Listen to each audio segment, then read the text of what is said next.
this one. All right. Good morning, everyone. Thank you all for taking the time on this chilly morning to come out and visit with us about something that we think is very important to the city. We've titled it Reimagining Columbus. Mhm. And before we get started this morning, it's nice to have a reverend sitting right next to you so you don't have to scan the room for somebody to pray. Could you open us in prayer? I can, but I prefer to scan the room and give it to Dr. Boyd. We have Dr. James Boyd with us, and I would never pray if this guy right here is in the room. Good call. Yes, sir. Pastor Boyd, would you mind opening us in prayer? Okay. Let us pray. John God, our Father, thank you for who you are and for whose we are. The best privilege to know you in a relationship with you. Thank you for this day. We thank you for the blessings past and the blessings today. We pray that you'll enrich our minds, that we will be focused on others rather than ourselves. That will be a blessing to this community. Bless this meeting. That will be positive. In Jesus' name we pray. Amen. Amen. Well, as we get started, and there'll probably be some more people like Kevin trickling in. Good morning, Kevin.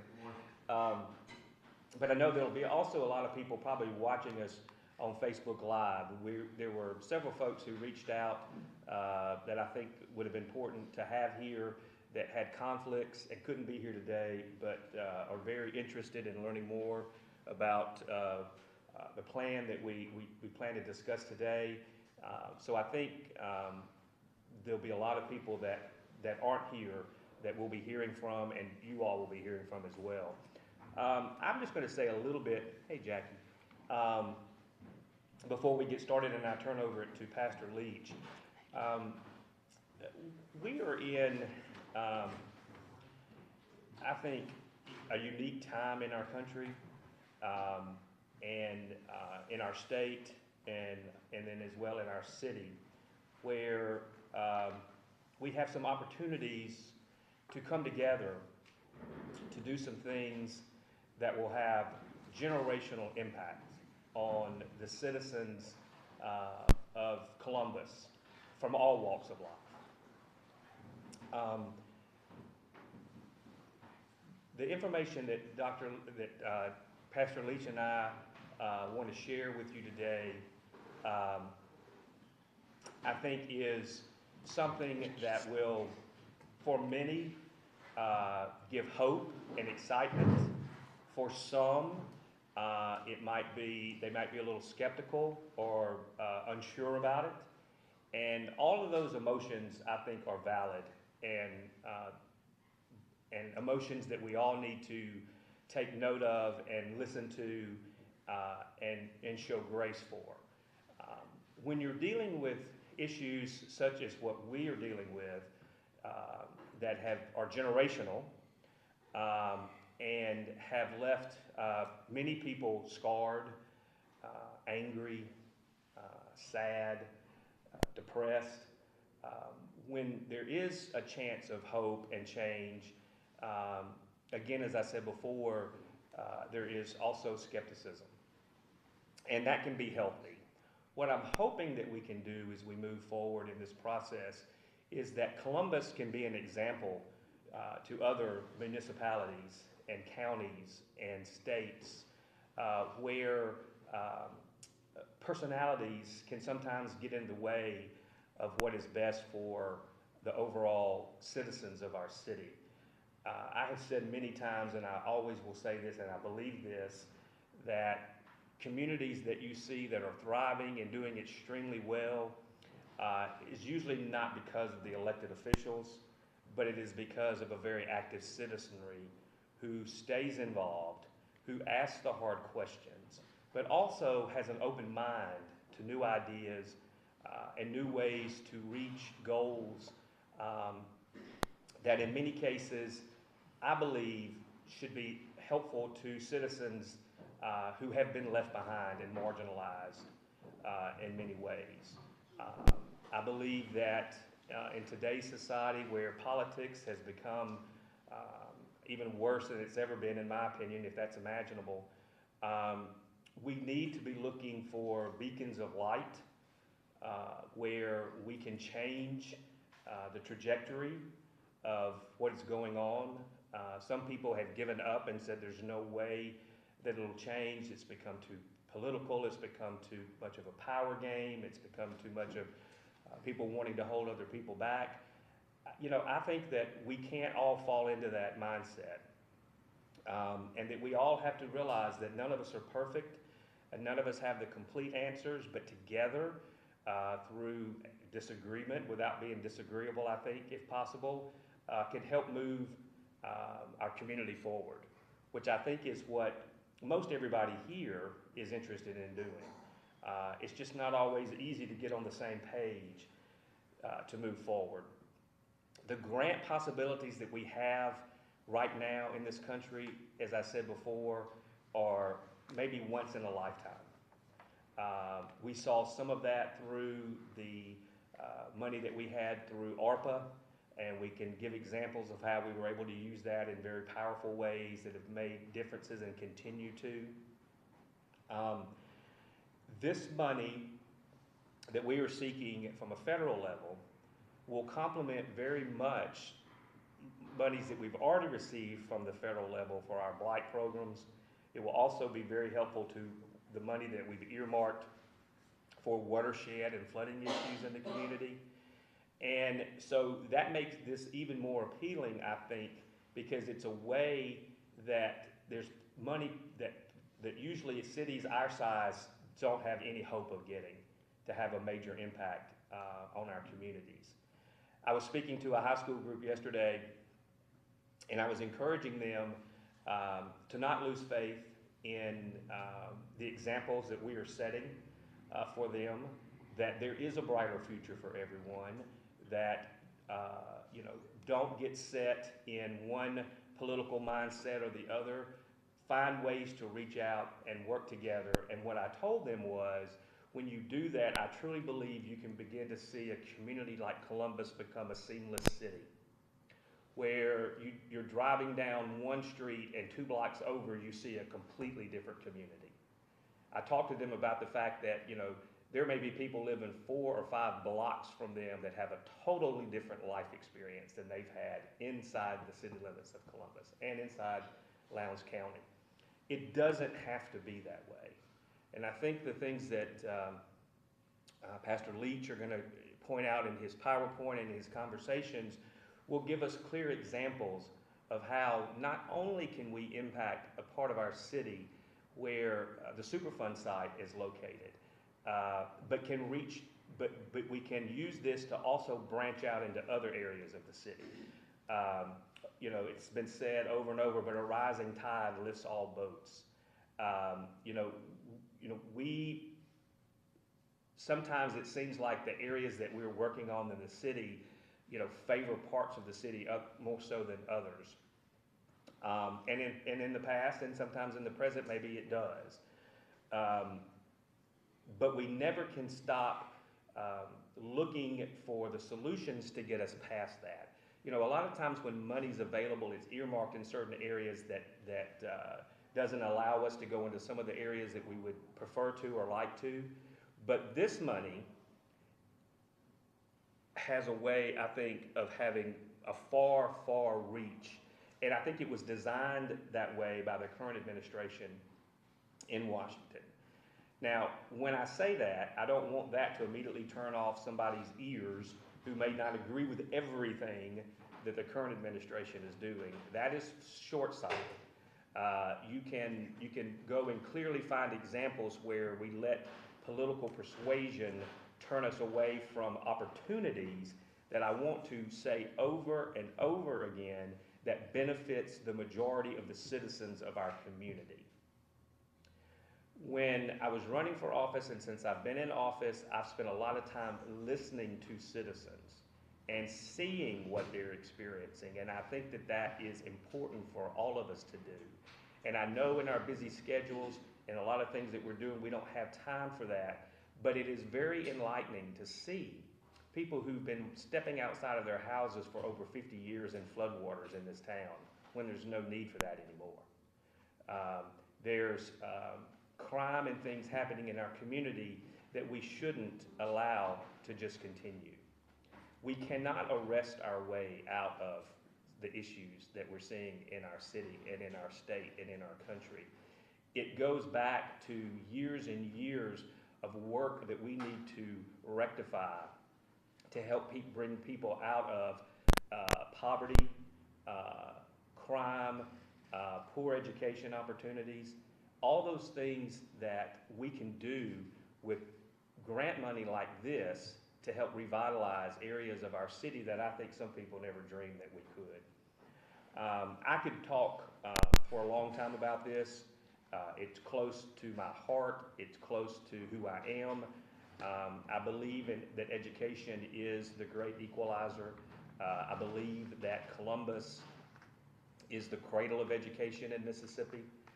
The first public school is here in Columbus. The first public institution for women in the country, that's a big thing people don't give enough credit to, is in this town. We have the Mississippi School for Math and Science in this town.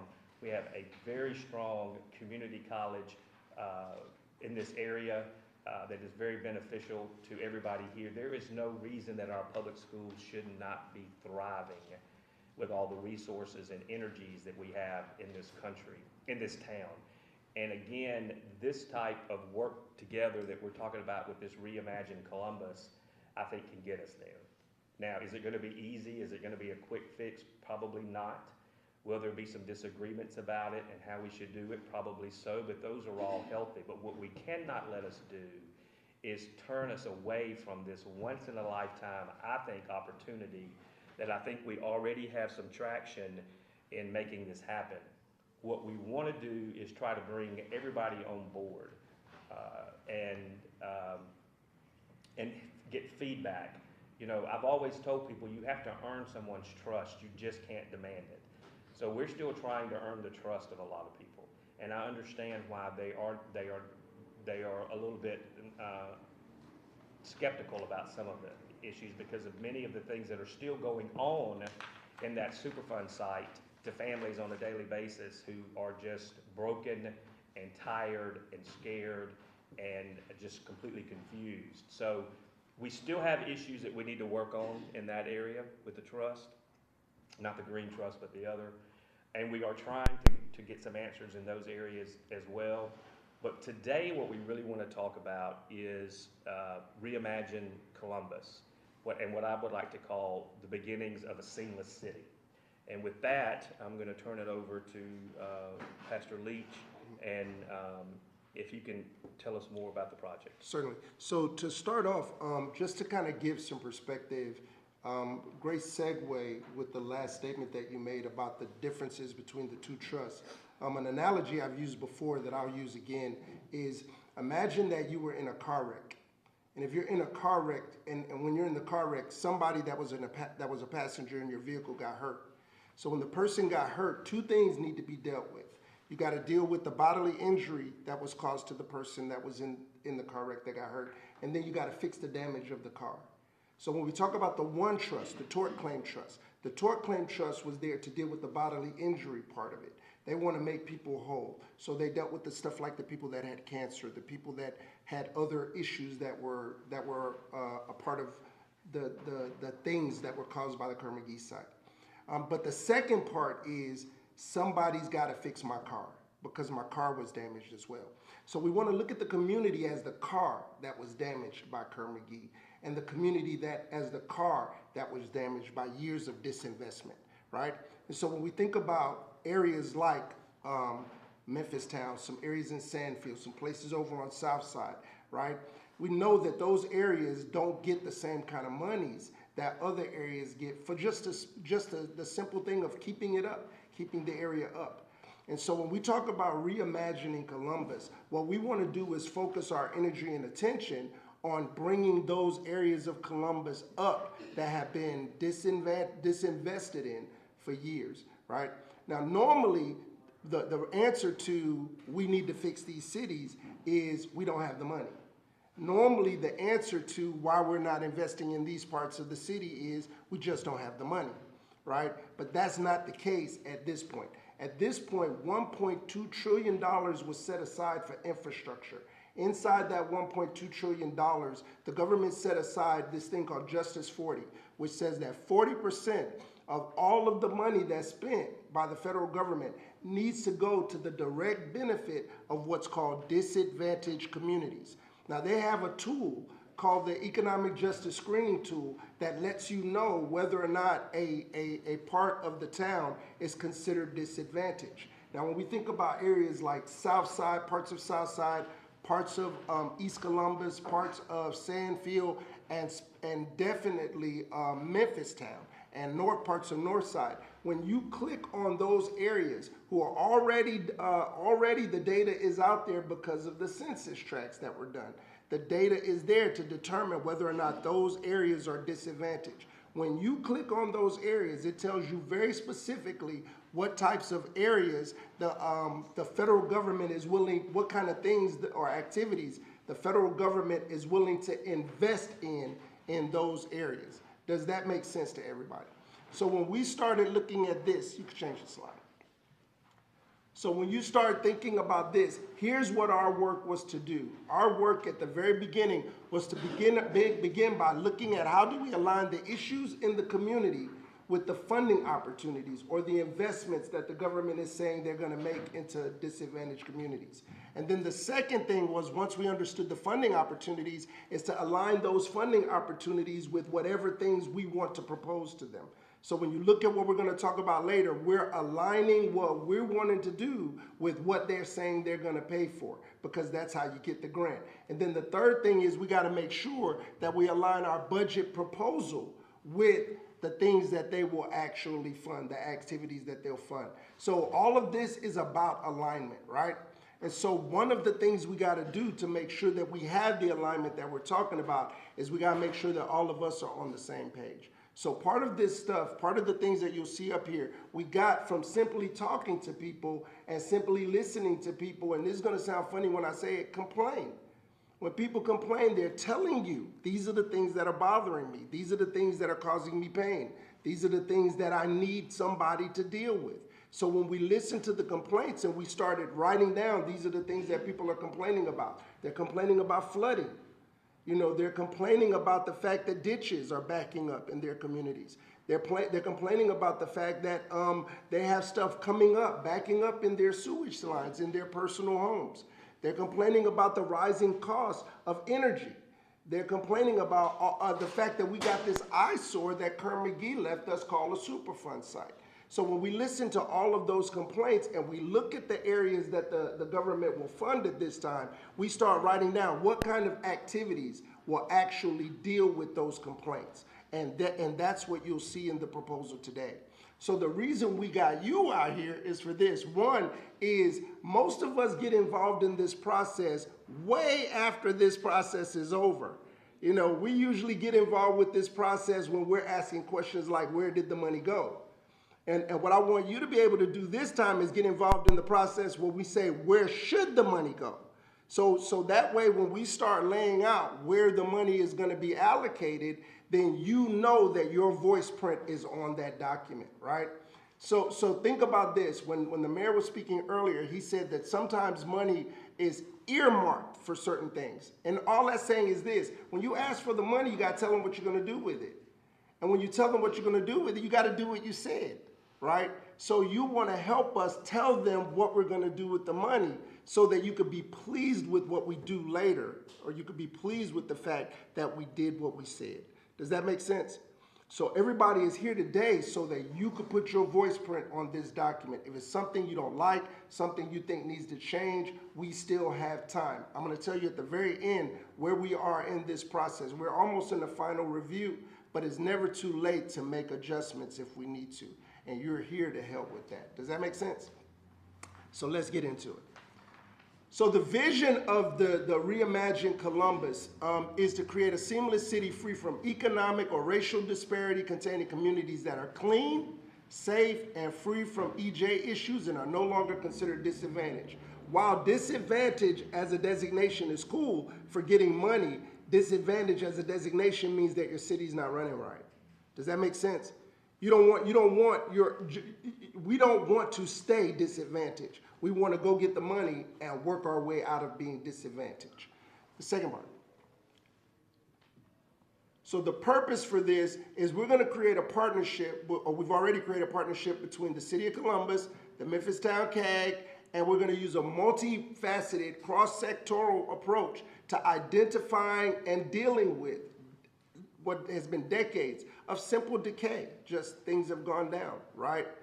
And also, and caused by environmental injustice coupled with community disinvestment. The next slide. So the approach is we want to bring a bunch of different organizations together to work on this.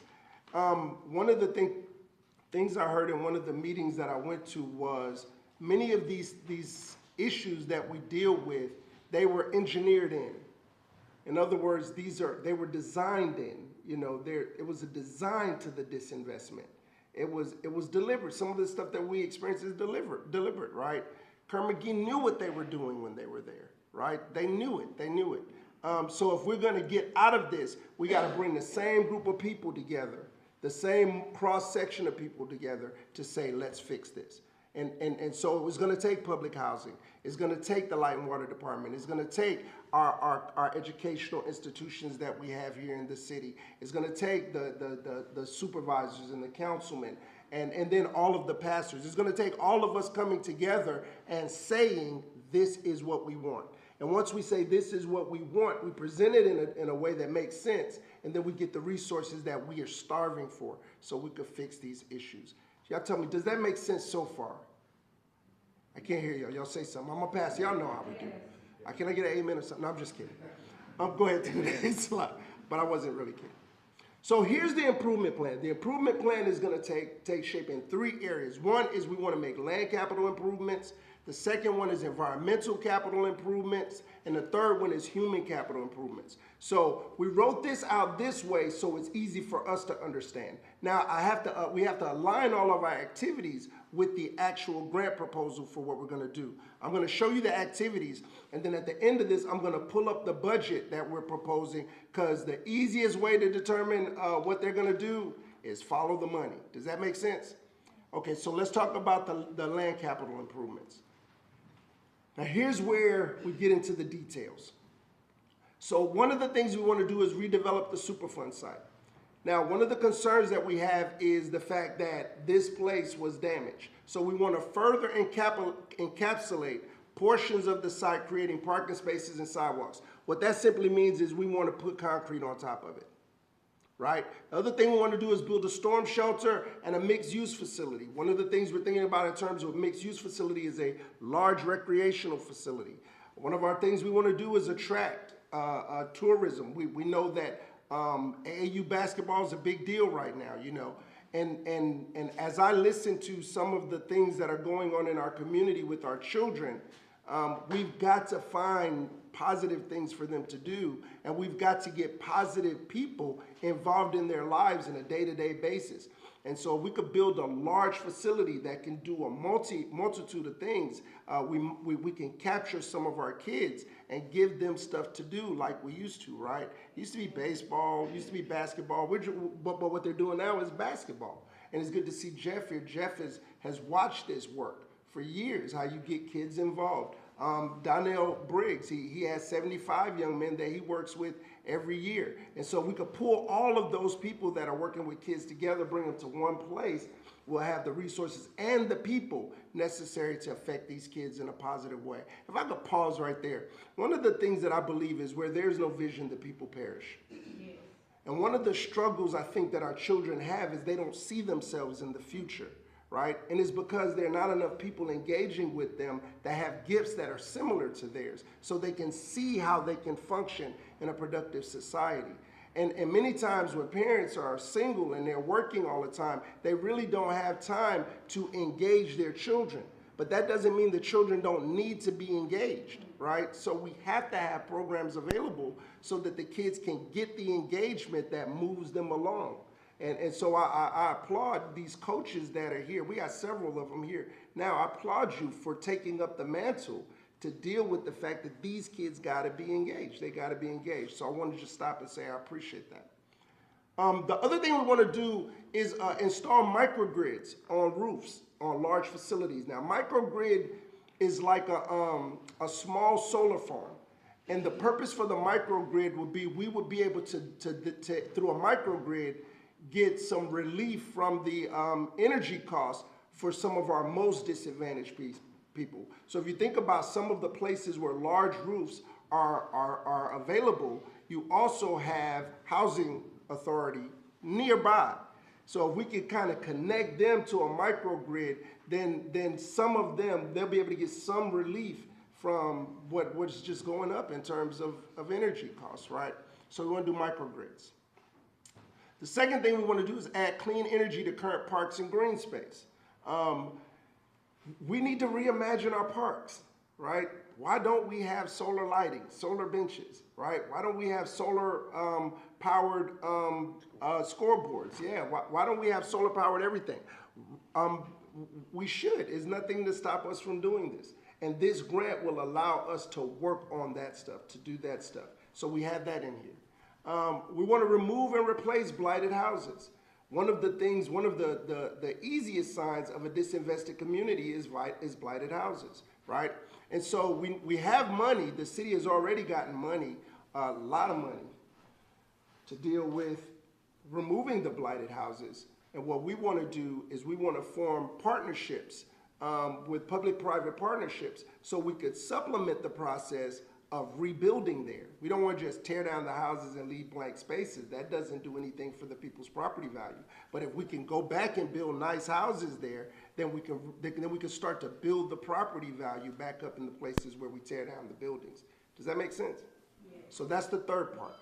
The other piece is with this is, in addition to just doing rebuilding houses, we want resilient housing, right? There are standards we can build to now that will kind of help protect us from some of these inclement weather events that we're experiencing. And we know, like I know, I don't remember getting nervous every time a thunderstorm came.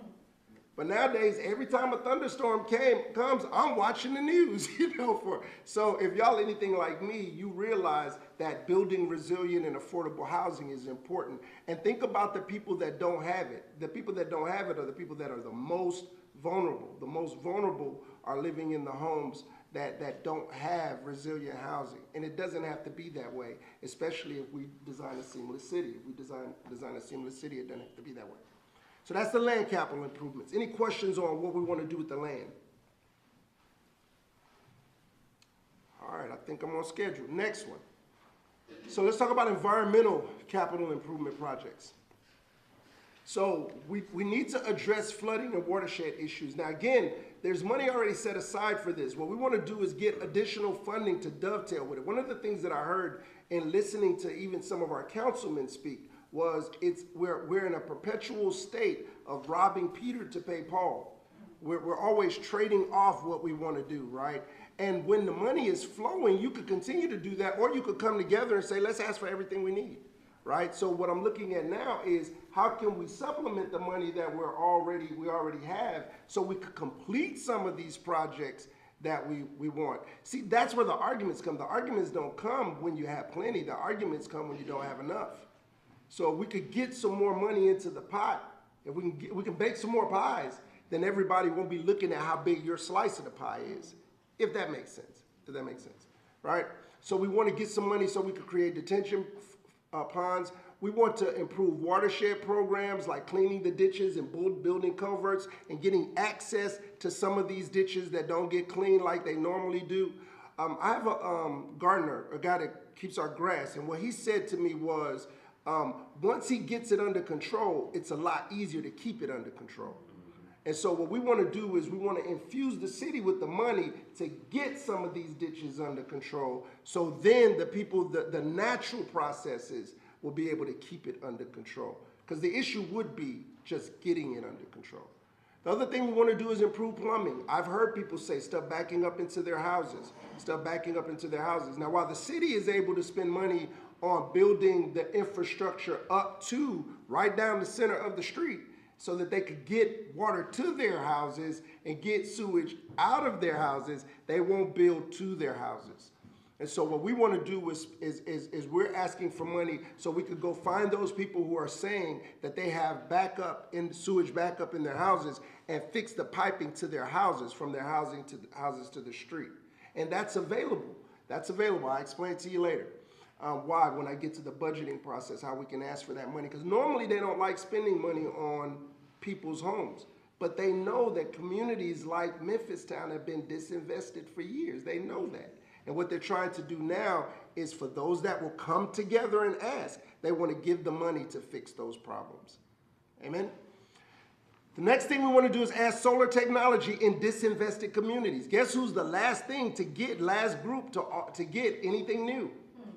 It's the broke folks, right? Did I say that? Yes. Didn't mean to say that. It's the people that are not wealthy. The people that are not wealthy are always the last people to get stuff, right? And really the real challenge is for the people that are right there in between. They own their homes, but they're barely making it, right? Those folks need a way to take advantage of solar, to take advantage of the weatherization, to take advantage of clean energy, those kind of things. So we want to put solar in those houses. So we want to do rooftop solar. We want to add solar charging stations in your ward. We want to create microgrids using schools and other large roofs so that we can give energy to those vulnerable communities. We also want to increase tree density and increase green space around manufacturing facilities, wherever we need to put grass, real grass, we need to put that places like in our parks. In our parks, we need to have real grass in the parks. I talked to our parks guy, and he said if he were to spray the parks down, we'd have patches. You know what I'm saying? Which means that in our community parks, in our disinvested communities, the kids are playing on weeds. And that's just, it doesn't have to be that way, especially when we can ask for the money to fix it. And we're gonna do that in this project as well. And last but certainly not least, human capital. And this is where we start looking at how do we position the city so that the next generation can continue to make sure that the gains that we get, that they don't fall apart, right? So we want to provide community oversight and assistance in all of the project execution. Now, when I get to the budgeting part, which will be next, I want us to understand that the way we do this is we say, this is what we want. And then as the projects are being executed, we need to make sure that what we said we wanted is what's being delivered. Does that make sense? That way we don't wait till all the money is spent and then we say, why y'all didn't build sidewalks? Or wait till all the money is spent and then we say, well, I thought y'all were going to do this. So we want to provide oversight to this project. That's why it's this grant is specifically written where it will be a nonprofit organization and a municipality. Because they know that if we need to be working together to hold each other accountable for doing the right kind of stuff. That's the simplest way to put that. Yeah. So the other thing we want to do is create environmental justice internships. Now, what we want to do is we want to bring our bright high school students and our bright college students that are right around here and get them involved in the process of working through community improvement projects. And we want to pay them to do that. We want to pay them so they know it pays to fix your community. Does that make sense? We also want to develop skills in green technology. That would be solar installation and maintenance and other green technologies such as resilient buildings. We want to teach them how to do 3D printing of buildings. You know, we want to teach that stuff. We want to bring that technology to Columbus, Mississippi. And we can bring that to Columbus. And then we want to coordinate efforts of assistance programs. Once we start pulling all this stuff together, we don't want the marginalized to fall through the cracks. So we got to put something in place to make sure that all of these things that we're putting in place, that they get to the people that need it the most. Does that make sense? And so the bottom line is this, and this is where we'll go to the very, very end. Next slide. Is what are we asking for and how are we going to spend it? So we're going to pull up the budget right now, and I'm going to go through, because now I talked to you about this in 3 categories. I talked about land improvements, environmental improvements, and people, improving things for people, right? But when the grant came out, it's called Notice of Funding Opportunity, or NOFO. When it comes out, they have very specific things or very specific objectives that you want to meet. And they also have very specific activities that they will fund. So what we have to do, if you remember in the very first slide I said, was we have to take our activities and align them to the funding opportunities. So what you'll see in the budget is you'll see us aligning what we say we want to do with what they said they will fund. Does that make sense? All right, so now y'all about to see a basic overview of the application. This is a numerical overview of the application that we're gonna submit. So we're gonna submit an application that says a whole lot of words, but it's basically this. Can you find it? You need me that? That look like it. It's up there? Yeah, it's up there, it's just not. It's not coming up there. I'll see if I can. That thing's finicky sometimes. You gotta love when they finicky. Hey, do this. Can you already got out of the slide presentation? I can see. You want me to see if I can add it to the slide? No, just pull out the plug and plug it back up. That's the old school way. That always fixes it. That's the old school way, yeah. It'll pick up what it sees now. Didn't fix it this time. While we're pulling that up, is there anything that anybody is anxious to ask us at this moment?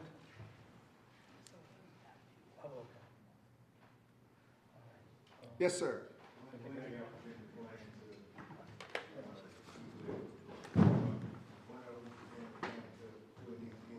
Oh yeah. So that's a good question. So what we're doing now is this is one of the parts of the process is to make the community aware. The next part of the process is to have a final stakeholder review. So we'll have people like the supervisors, we'll have the councilmen, and then other stakeholders get together to sign off on that. And we're also in the process of getting our overall proposal reviewed by the people that know this stuff better than we do. Our goal is to get it out no later than the middle of December. So we're looking at sending this proposal up in the next 2 to 3 weeks. Explain to them where it's going and how they've set that department up now, EPA. Absolutely. So this is going to the Environmental Protection Agency. They have a fund, they have a grant or NOFO, a Notice of Funding Opportunity, they release called the Community Change Grant. And so we started with this group called Justice 40. They kind of showed us the process for working through this. So what they said in Justice 40 was in their steps, they gave us what they call the roadmap. And the roadmap says step 1, figure out what you want to do. Step 2, find out where the money is. Step 3, get everybody on the same page, right? Step 4, figure out what you're going to ask for. Step 5, ask for it, right? And so in step 3 said, these are the people you need to get on the same page. The number 1 person on that list of people you need to get on the same page was, who's the mayor in your city? So once I saw that that was what they said we were supposed to do, I went and I sat down with Mayor Gaskin. And then I also sat down with every one of our councilmen to talk about this is an opportunity that we have in Columbus, right? And so they said that what we will do is if you come up with a good proposal, we will advocate for your proposal. So one of the people that I work in direct relationship with, she sits on the White House Council for Environmental Justice. So she is an amazing advocate for a project that we want to get done, right? So we got to send it to 2 places. One, we've got to send it to the EPA so that they can approve it, hopefully approve it and then give us the funding. And they just opened that portal this month. 21st, on the 21st of November, they just opened it. But the second thing is we want to send it up through our group that will advocate for us so they could put their stamp on it. So what we're waiting on now is for our advocates to say, this is how we want you, this is how you need to write this so that you can get it through. So we're looking at, that's a long way to say December 15th is what we're looking at.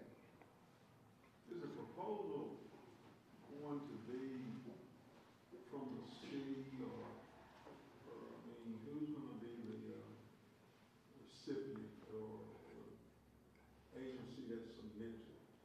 Yeah, it's a combination. This is a weird grant. Repeat the question, Pastor, so people The question is that I understand all the stakeholders signing off and being a part, but who will be the actual recipient? Will it be the city submitting the grant and all these other agencies are sound, or is there a nonprofit, or? Yeah, it's a combination. It'll be a combination between the city and the nonprofit, and they specifically wrote it that way, which is not normal, right? What's normal is to have one fiscal agent that manages everything. But what they did in this grant was they wanted to make sure that whichever agency does the majority of the work, which will in this case be the city will control the bulk of the funding. But they also want to make sure that the nonprofit agency that's working alongside them, which will be the Memphis Town CAG in this instance, will be there and be stood up, will have the resources they need to make sure that they're able to work with the group and do the project like it's laid out. Yes, sir. One last question. Ask till you talk. How I understand it now is that land, the EPA kind of controls. Yes. So once we accept it, are they turning that over to us, and now it's our responsibility to manage that, I guess, as the city? Like who responsibility would it be at that point to? You have no idea how many times we've asked that to them, because it's a big deal. That's a great question. When I say it's a great question, To me, it's like a two-way handshake. Like once they give it to you, now it's yours. Who's gonna manage that? but not quite. Once they give it to us, it's ours, but not quite.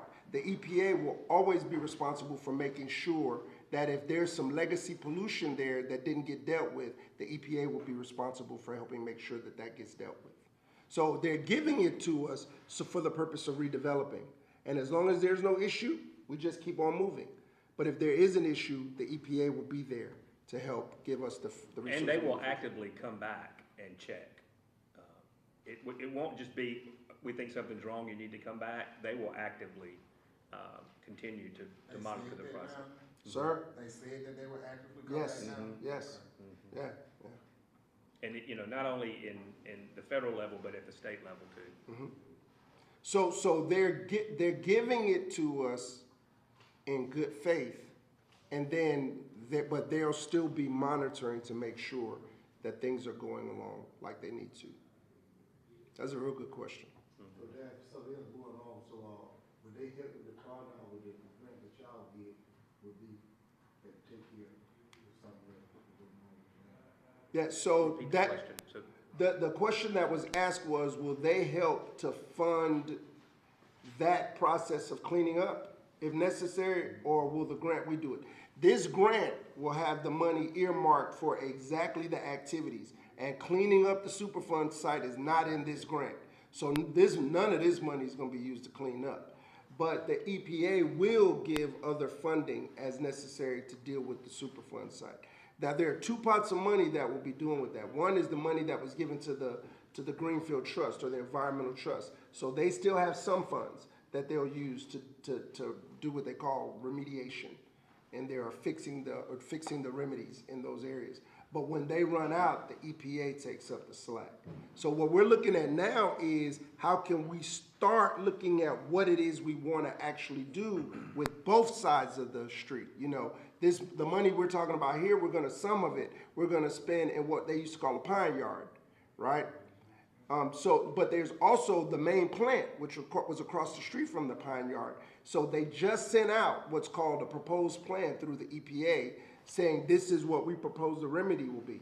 Now that proposed remedy will be impacted by what we say we want to do with that land later. If we don't say we want to do anything, they're going to do the bare minimum. If we say we want to do something, then they'll clean it to the standard that's necessary to do what we want to do. So it's important that we tell them what we want to do. We got to have a vision for that side of the and that we show them that we're engaged in the process. Absolutely, absolutely. That's another really good question, really good question. So would there be any type of conflict, like say in a perfect world, perfect society, everything goes through and we get it? But then they still have other stuff next to the pine yard that has to be cleaned. Would that be a conflict with however construction or redevelopment going on, and then right a couple feet left, you still got cleanup going on? I mean, how would that be? Did they even say how that would work? Yeah, we're looking at a building that will be put on about 19 acres, right? We got about 19 acres that's clean. Kevin, is that about right? So we got about 19 acres that they say is ready for redevelopment. And we're talking about putting about a 40,000 square foot building on that, which is about an acre, roughly an acre. So we can control whether or not it's a few feet away from what they're gonna do. You know what I'm saying? So we'll work through what we need to make sure that they have egress while they're finishing the job that we need. And we can put the necessary barriers between what we're doing and what they're doing to make sure that we don't stop progress while money is flowing. You know what I'm saying? Because we won't get an opportunity to get this kind of money. So I had one person tell me a few months ago, "Well, I don't want to do nothing until everything is done." I'm like, you could do that, but the chances are you won't do nothing. You know what I'm saying? That's probably what's going to look like. And then the problem with that is the people that live over in that community, that means they're going to have to continue to drive by those eyesores, right? But if we start the process, if we just start the process and do something that's weird, which is trust each other, you know what I'm saying? Trust each other to do what's right, which is weird. But if we start the process and trust each other, at the very least, we start bringing up the value of the community, right? We could at least start bringing up the value of the community and then work on the next thing together. Yes, ma'am. Simple question. Is this a competitive grant? Yes, no? Well, sort of. I mean, others will be applying. Others for will it. apply, but it's sort of competitive, which is it's got a rolling deadline, which means they're funding as they go, which is why it just went in on the 21st. We want to submit on the 15th, right? Because the earlier in the process that you submit, the better chances you got. Now, here's what's weird. We went down to New Orleans in August, and the mayor went down with us. We had about 13 people that went, but the mayor was one of the people that went down with us. We got a chance to present our project. We got a chance to present what we want to do in Memphis Town in front of about 200 people. And the people that were there at the presentation were funders. These were funders, they were there, right? And so the mayor and I presented, and at the end of that, when we walked out, that funder, when we walked into his office, he said, "I was waiting on you guys." He said, "We're about to release a grant called the Change Grant. Y'all need to apply for that. What y'all are talking about doing in your city matches perfectly with what we do." Now, when I went through the NOFO, I saw it. It looked like it was written for us, right? And so we just work together, go ahead and make this application, go get this money, go fix these things. This isn't the last one. There's just one grant. There are tons of grants out there, you know. But it's competitive, but not competitive. We just need to get our grant in quickly. It's competitive always in that a lot of times it's who you know, not what you know. It's also always competitive in that when they create these grants, whether it's at the federal, the state government, or even a private entity, they make them difficult sometimes to apply for because there's so many people applying and then they have to weed them out, right? It's also competitive because there's a lot of money out there that it's very difficult to find it. And that's what they were trying to do with the Justice 40, is to make sure that, because they knew a lot of the people who were going to need to apply for these grants didn't have the resources or the grant writers or all those things that make it easier for you to find them and get the money. And so, again, another clear example of where a citizen has taken the bulk of the lead on this in helping us find this, not an elected official. If we can get to the point where we don't care who gets the credit for what, just imagine what we can do. Just imagine what we can do. Now back to this. When are we gonna figure out when we gonna see the proposals, the pictures? I mean, what are we looking at? We're seeing all these dollar signs. We're seeing what we can do, how it's going to look, but when are we going to actually be able to hard down look at all of this stuff? I mean, we talk about it, you know, but when can we like visually flip through it and see exactly what this ideal and design and stuff is going to be? That's a real good question. And I think, Angela, you've done some grant writing before, right? I should serve the federal program director. There you go. So she's over all the grants. I'm talking to the choir. So yeah, we preach it to the choir. So what happens?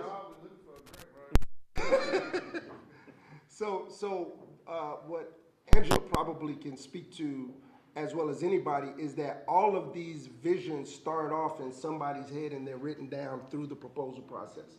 And then once you start getting money in, that's because the stuff you're talking about costs money to do. It costs money to get engineers to do renderings and those kind of things. But for the grantors, they don't need that. What the grantors need is, can I see what they're saying they're gonna do? Is it clear enough here? So the first step is get it to the grantors so they can get us the money so that we can start paying to get some of this design work and this other stuff done. So as soon as we get funding, you're gonna start seeing renderings and all of this other stuff. Does that make sense? Because the city ain't gonna wanna pay for it. You're not gonna, exactly. So let us go get the money and then we'll get it, right? But they have, and this is a really, when I say this is a really good grant, I understand why he told us to apply for it. This is one of those grants where they also allow for what they call 20% non-direct costs, which means we can get some of the stuff on the back end, like design work done, that on the back end as opposed to on the front end, right? So this is one of those grants that they saying, I know that when I go to communities like Memphis Town, they don't have the resources to get all of that stuff up front. And because they don't have the resources to get all that stuff up front, they're usually disqualified. Not this time. This ain't that. This ain't that. You gonna go through the budget? Well, I know if this doesn't go through, I heard you bring up some issues that was going on in Memphis Town. We do have some stuff that's gonna happen in Memphis Town with this flooding and this watershed issues when we figure out who's our engineer gonna be for our Wagner, I mean not Wagner stuff, for our ARPA stuff. About $675,000 will be invested into that area of cleaning ditches and different things like that, so that community has some relief. But this will absolutely be, you know, a great addition to that community, you know, only if everything that, you know, like I said, in perfect world just falls in place. So, I mean, it sounds good. I'm with it. I love the idea. You know, that'll give our, you know, we got a lot of kids and youth around here just running rampant. You know, I used to be one of them, but we got to actually put a stop to a lot of this stuff. And I mean, if it can go on in the heart of the city, which is Ward 4, the best ward, I mean, why not, you know? I have my supervisor here, Mr. Brooks, so, I mean, I'm pretty sure he knows that's the best ward too, so. I'm all for it, you know, trying to figure out what we can do and how we can go and do it, but, you know, if the city has to come up off something, I mean, I'm pretty sure all of these different entities should be able to help us, you know, come together to put some type of design plan or something out, because, you know, a lot of people in this today's society, I mean, they can read words, but you got a lot of visual people as well, and they need something to see. So, I mean, I don't know if Kevin wants to render some more free services, you know. And they are actually working on that. But for the purpose of submitting this grant, that won't be necessary to submit the grant. But I do think it's very necessary as we do these kind of community meetings. Yeah, for community buy-in, pictures would be awesome. But for stuff like this, I mean, you got a great setting of people that understand this type of stuff. But once you actually get out in that community and hear the naysayers and the people that are for it, I mean, no one's going to be coerced into, you know, whatever, but you still have people on both sides of the fence. And the people that are on the opposite side of the fence, I just would like to have something to show them, to let them know, you know, this is the EPA standard, this is the EPA percentages for, there's no more this, there's no more that, this land is good to put this on. This is what they're trying to visualize, you know. Back in our first meetings, you know, we was talking about making it a storm shelter, then adding a rest pool to get other people to actually buy in on this thing. Is that still the goal? Are we gonna start like whatever we can do to get as many people involved in this as possible? You know, I feel like we can do something with that. So that's just my take. Yes, sir. So my question is, and I know community support is imperative, but it's going to get down to, i.e., a small group of stakeholders signing off a committee. Right. So, from the Lowndes County Board of Supervisors, y'all talking about submitting a grant, what, December 15th? Mm-hmm. Okay, so we meet December 4th, which is Monday, and maybe again on the 15th. So maybe, so if there's a role we have to play, you know, we're gonna have to be told pretty quickly. So if you're talking about a resolution to support it or whatever role stakeholders are gonna have to do. Yes. You know, when y'all submit your proposal, you're gonna need letters from these various organizations that say we support the grant. So if that be the case as it relates to the board, someone is gonna have to get us something pretty quick.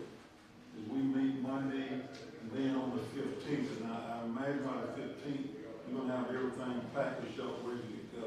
Yes, sir. So it's just for your information. Well, do you mind if I ask a question? So what would you need to have, because we would love to get a letter of support from the Board of Supervisors. And that would be the extent. If we could get a letter of support for the proposal from the board, that would be amazing. You know, Or a Jeff resolution. and I are here, and certainly we can't speak for the other board members.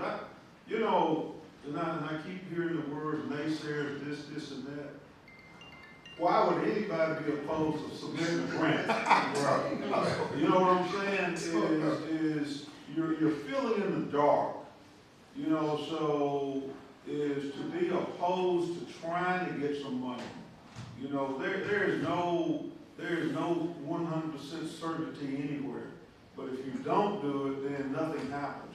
So for people to be opposed to trying to get some money, it's something doesn't click right. So if whether it be the mayor or you, whatever, we just holler at Jeff and I, and maybe we get you on someone on the agenda for Monday to just say we need a letter of support to go with this grant. Perfect. That's all we're gonna need, and I can't speak for the board, but I don't see any real apprehension to, you know, we've done that with the city before. Let me say this before I leave. This is great misnomer out there that the city and county doesn't work together. We do. You know, we just sent in a bunch of equipment that the city requested to clear right away, just do a lot of stuff that they don't have the capacity. So we hear this, that is not the truth. You know, there was a grant the city wanted, we had to apply. So we need to dispel that notion that the city and county is not working together, because we do all the time. And I don't see any reason that we would be for supporting someone trying to get some money. You know, so just all at one of us. It's done deal. Thank you, sir. I appreciate that. You want to try to run through that pretty quickly? Yeah, so what I'm gonna do, instead of go through the budget line item by line item, is there any reason why we can't make this available for people to look at their leisure? So we'll make this available to you, y'all. You got one? That's, oh, you got, I did it in the email to everybody. right, We'll so. put it on Facebook for you after the So meeting. we'll put it up on Facebook, but I just want to hit the bold points, and there's a reason, and I'm gonna tell you why they're bold, and then I'll be done.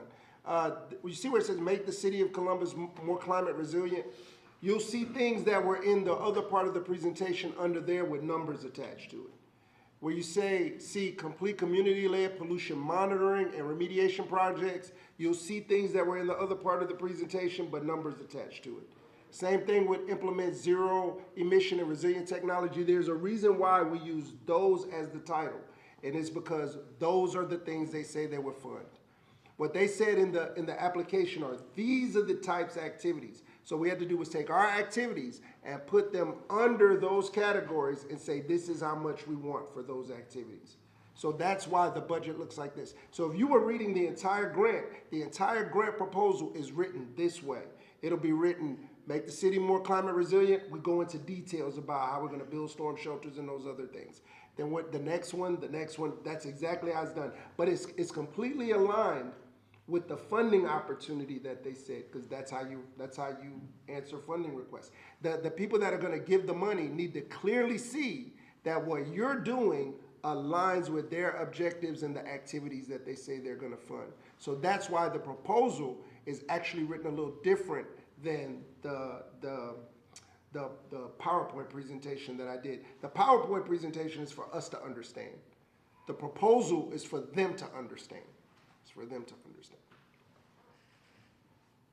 And so, quickly, $11 million for climate resiliency, $500,000 for pollution monitoring, $4.25 million for zero emissions and resilient technology and divested communities, going up.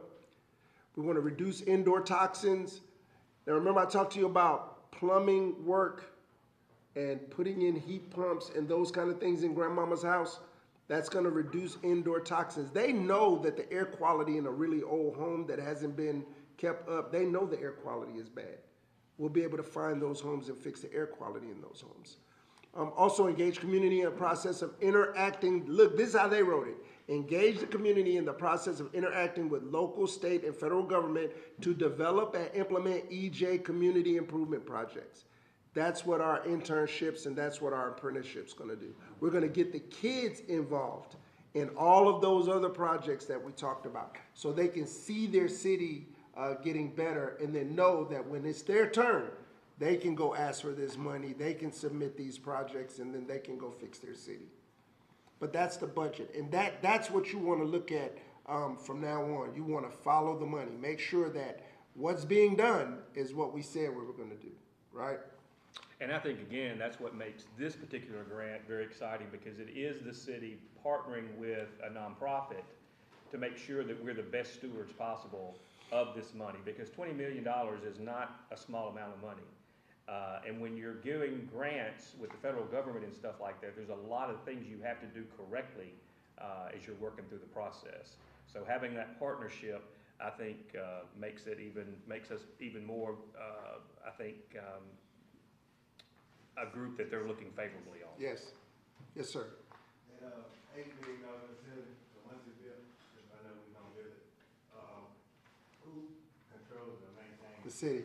Where's Jeff? Not Greg. Greg Lewis. The rec department, right? Yeah. Parks It and would be Rec's part of Parks and Rec. Yeah. And there's a reason we're doing that. The trust, the property is currently owned by the trust. The beneficiary to the process, to the property is the Environmental Protection Agency, EPA. So they have to, the EPA has to sign off on the trust giving it to somebody. The trust said, if y'all will work together, we'll give it to the city. And there would be a lot of activities going on inside that building besides just Whole lot sports. of activities, whole lot of activities. I got a question. I know Yes. you said, two things, you said and the mayor said, 10 million people eyes light up, and then the mayor said, we gotta have some trust. So is there I might have missed it, is there a project manager y'all got set up for this, a one in mind? It'll be several.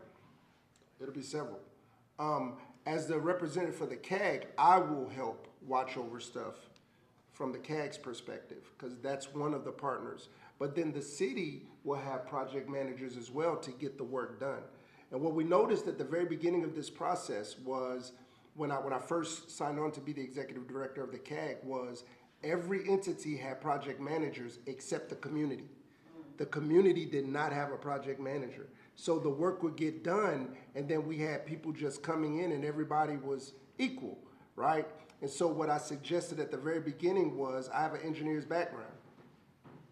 I'll do this. Let's do this. Let's do this. Man, I was wondering, Pastor Boyd, if I was ever gonna do this, and I think I am. I'm gonna go ahead and do it, because I can, right? I'm a pastor, right? And when I came back to Columbus, the Lord said to me, he said, I'm sending you in the spirit of Nehemiah. He said, you're not gonna build a big church. What you're gonna do is you're gonna help rebuild the walls to the city, right? And so when I look at this process and I look at this project and I look at this moment, I feel like this is what I'm here for. I'm here to do this, right? And so I've been, probably Javante was with us back 13 years ago. He knows I've been preaching this from day one. But this is that moment. I think we have a moment. If we come together, this is a moment for us. And if we all work together, 20 million will be the start. This is just one project. If we get this done right, any success story is followed up with other people that want to be a part of it. So we get this right, Department of Transportation will want to jump on board. The Department of Energy is going to want to jump on board. Everybody will. We just got to come together and get this one right. And I think we can do it. I think we can do